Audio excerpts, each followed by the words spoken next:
I'm 42 years old now. When I was 16, I experienced a significant mental health episode. I hadn't slept for over a week, was hardly eating. I had my school uniform pockets lined with sandwiches I'd forgotten to. I was in a highly weakened state, vulnerable, disoriented. I didn't attend any classes because the content appeared like hieroglyphs. I could barely make sense of social conversations, yet even learn anything new. I was smoking cigarettes non-stop and wandering the streets in a daze, when I should have been at school. At the peak of my episode, I lay in bed sleepless for yet another night of psychic torture. This night was different.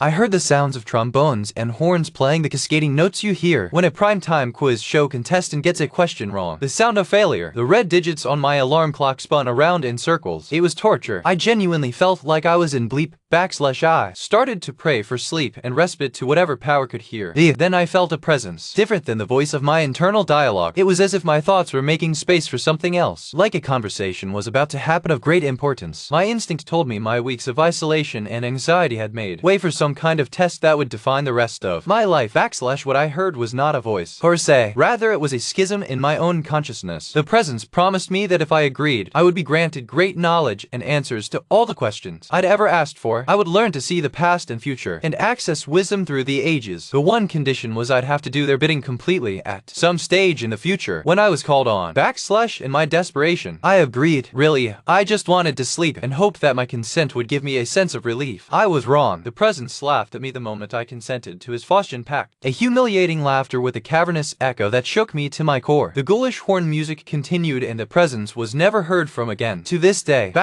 within a couple of weeks my family brought me to a psychiatrist, and I was diagnosed with bipolar disorder and put on medications. I finally got some sleep. With each dose the episode gradually abated but was replaced with difficult side effects and a grueling depression. I hated the fact I was just crazy and battled with a realization that I couldn't trust my own mind. Taking time off school, I turned to hard drugs for relief. I've been a drug addict ever since.